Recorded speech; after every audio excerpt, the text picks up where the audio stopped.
Ministère Bethesda. Ministère Bethesda. Ministère Bethesda. Et ce que vous laissez entrer dans votre cœur détermine ce que vous devenez. Ce que vous êtes aujourd'hui a un grand rapport avec tout ce à quoi vous avez été nourri depuis votre enfance jusqu'à ce jour. La Bible déclare dans le livre des Proverbes au chapitre 4 verset 23, garde ton cœur plus que toute autre chose. C'est-à-dire que le cœur, c'est la chose qu'il faut le plus préserver des intrusions externes. Il dit garde ton cœur plus que toute autre chose, car de lui viennent les sources de la vie. En fait, même l'existence et l'épopée qui t'appartient, ou encore la direction que tu vas emprunter, ce que tu deviens dépend de ce que tu laisses entrer dans ton cœur. Et en dehors du plan terrestre, lorsque l'on voit le plan spirituel, ce à quoi tu es appelé, ce à quoi tu aspires, la fin à laquelle tu aspires, ce que tu veux atteindre, toutes ces choses dépendront de ce que tu laisses entrer dans ton cœur.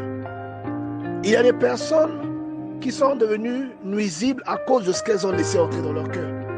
Il y a des péchés que tu commets aujourd'hui à cause de quelque chose qui est rentré dans ton cœur il y a 3 jours.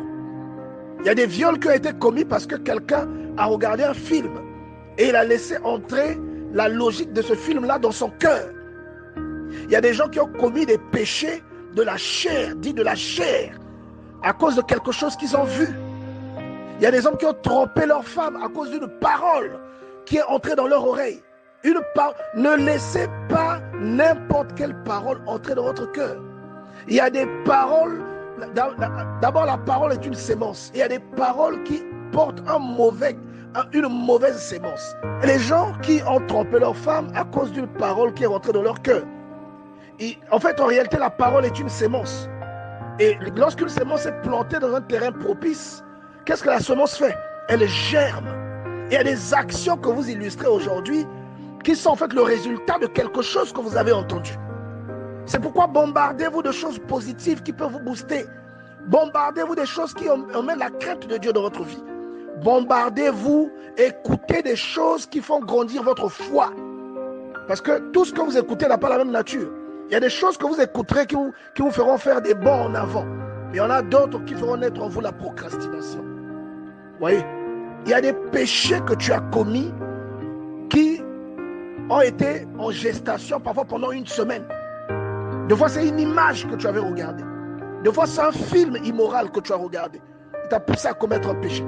Il y a des gens qui ont couché avec leurs domestiques, d'autres ont couché avec leurs enfants à cause d'un film qu'ils ont regardé. Il y a des gens qui ont lu des livres et qui sont morts aujourd'hui parce qu'ils ont lu des livres qui ont fait naître en eux la cupidité. Et cette cupidité les a emportés parce qu'ils sont allés entrer là où on n'entre pas. Il y a des gens qui ont regardé, admiré, convoité ce qui ne se convoite pas. Et en voulant accéder à ces choses, ils ont découvert que ces choses étaient régies par des préceptes qui peuvent rendre fou, des préceptes qui peuvent conduire à la mort. Et il y a beaucoup de fous que vous voyez dans la rue qui sont devenus fous parce qu'ils n'ont pas su garder leur cœur plus que toute autre chose.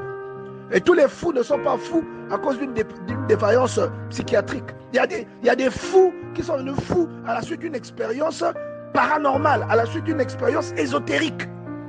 Oui. Donc gardez votre cœur plus que toute autre chose. Les personnes qui ont perdu leur foyer aujourd'hui, simplement à cause d'un cœur qui n'a pas été correctement préservé. Il y a des femmes qui ont perdu leur foyer parce qu'on les a surprises à l'hôtel avec un homme. Et comment est-ce qu'elles se sont retrouvées dans cette position? C'est parce que leur cœur n'était pas suffisamment préservé. Elles ont laissé entrer dans leur cœur quelque chose qu'elles n'auraient jamais dû laisser entrer. Vous voyez? Des hommes qui ont enceinté leur belle-sœur ou qui se sont retrouvés avec 2 foyers, avec des femmes qui les ont finalement trahis. Donc ils ont trahi leur première femme, ils sont allés prendre une autre femme et cette femme-là les a trahis également. Vous voyez? Parce que celui qui tue par l'épée, celui qui vit par l'épée, mourra par l'épée. Donc il y a des gens qui ont fait des choses qui leur sont revenus au visage, simplement parce que le cœur n'a pas été préservé. Ne donnez pas accès à n'importe quoi à votre cœur.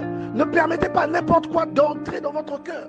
La Bible dit dans Proverbe 4, verset 23, garde ton cœur plus que toute autre chose, car de lui viennent les sources de la vie. Vous voyez? Et savez que dans la Bible, quand on parle d'une source, quand on fait allusion à l'eau, c'est l'esprit. Vous allez lire ça dans le livre de Jean, au chapitre 6, si ma mémoire est bonne. On vous dit que quand le Seigneur parlait des sources qui jaillissent des personnes qui croient en lui, il parlait de l'esprit qui devait venir sur les croyants. Vous voyez?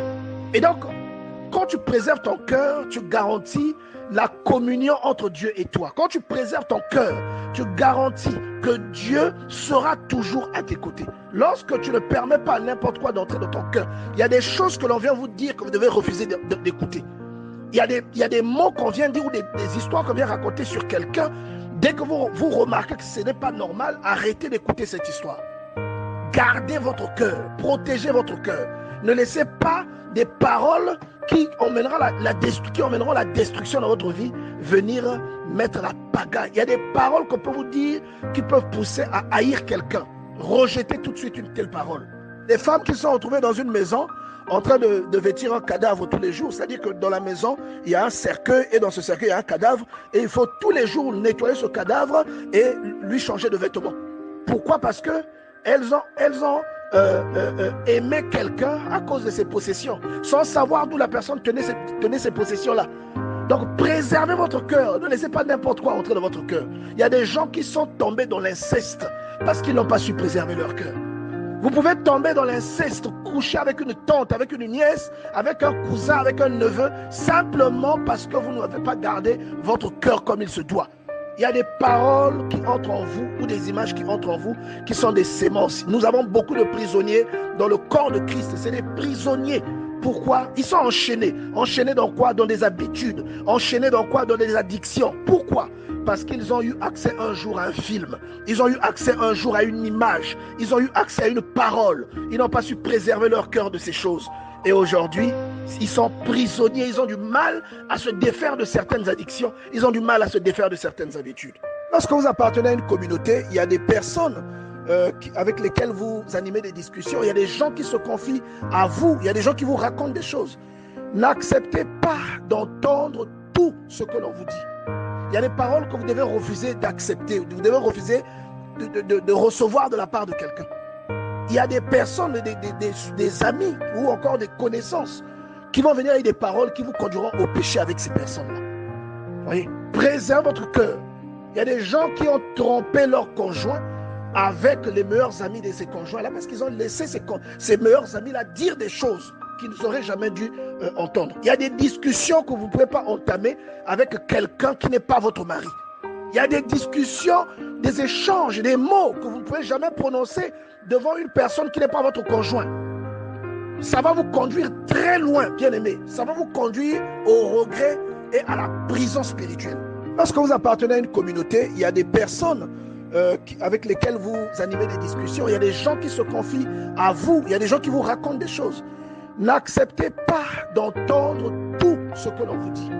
Il y a des paroles que vous devez refuser d'accepter. Vous devez refuser de recevoir de la part de quelqu'un. Il y a des personnes, des amis ou encore des connaissances qui vont venir avec des paroles qui vous conduiront au péché avec ces personnes-là. Vous voyez? Préservez votre cœur. Il y a des gens qui ont trompé leur conjoint avec les meilleurs amis de ces conjoints-là parce qu'ils ont laissé ces meilleurs amis-là dire des choses qu'ils n'auraient jamais dû entendre. Il y a des discussions que vous ne pouvez pas entamer avec quelqu'un qui n'est pas votre mari. Il y a des discussions, des échanges, des mots que vous ne pouvez jamais prononcer devant une personne qui n'est pas votre conjoint. Ça va vous conduire très loin, bien-aimés. Ça va vous conduire au regret et à la prison spirituelle. Si vous êtes quelqu'un qui préserve son cœur, qui obéit à la logique de Proverbe 4, verset 23, vous ne laisserez pas la jalousie entrer dans votre cœur. Vous ne laisserez pas la rancune entrer dans votre cœur. Vous combattrez la frustration parce que le cœur est une chose qu'il faut préserver à tout prix. C'est à partir de votre cœur que Dieu détermine qui vous êtes. C'est votre cœur qui exprime ensuite votre nature. La Bible dit, telles sont les actions d'un homme, tel est son cœur. Voilà pourquoi la Bible vous met en garde. Proverbe chapitre 4, verset 23. Garde ton cœur plus que toute autre chose, car de lui viennent les sources de la vie. Ta vie dépendra de ce que tu laisses entrer ou non dans ton cœur. Le type de mari que vous serez dépendra de ce que vous laissez entrer ou non dans votre cœur. Le type d'enfant, le type de femme que vous serez, le type de mère que vous serez, de frère ou de sœur que vous serez, dépendra de ce que vous laisserez entrer ou non dans votre cœur. Il y a des oncles qui ont abusé de leur nièce, tout comme des tantes qui ont couché avec leurs neveux. Répentez-vous, faites attention. Préservez votre cœur, bien-aimé dans le Seigneur. Ne laissez pas entrer la jalousie. Ne laissez pas entrer la haine, la colère, l'hypocrisie, la rancune. Préservez votre cœur plus que toute autre chose. Vous savez, le Seigneur est notre manufacturier. C'est lui qui nous a conçus. Et ces paroles viennent du Seigneur. C'est comme si vous avez une boîte, un produit et puis une notice. Ce que la notice décrit vient du fabricant de la boîte. Cela vient du fabricant du produit. Et lui, il connaît son produit mieux que tout le monde. Et lorsqu'il vous dit que le produit doit être conservé au frais, ne l'exposez pas au soleil. Il sait pourquoi il vous le dit. Voilà pourquoi, bien-aimés, nous devons faire très attention. Si le Seigneur dit une parole, ne vous posez pas de questions. Obéissez à cette parole. Il vous connaît mieux que vous ne vous connaissez. Laissez pas entrer la méchanceté. Ne haïssez pas l'enfant que vous avez trouvé dans la maison de votre mari. L'enfant que votre mari a eu avant, ne le haïssez pas. Préservez votre cœur de ce sentiment. Ne maltraitez pas l'enfant que votre défunt frère ou votre défunt soeur vous a confié avant sa mort ou au moment de sa mort. Ne maltraitez pas cet enfant. Ne laissez pas ce sentiment venir s'installer dans votre cœur. Ce sentiment pourra vous priver de ce que Dieu a prévu pour vous. Vous pouvez faire correctement tout le reste. Mais parce que vous avez laissé entrer un sentiment négatif, vous tombez amoureux de votre beau-frère, de votre belle-sœur. Vous tombez amoureux du conjoint de quelqu'un que vous connaissez. Tout le reste ne comptera pas. Le Seigneur dit, si un juste se détourne de sa justice, dans le livre d'Ézéchiel, il dit, je mettrai un piège devant lui s'il ne se répand pas. Et il mourra dans son péché. Et plus personne ne se souviendra de la justice qu'il a pratiquée.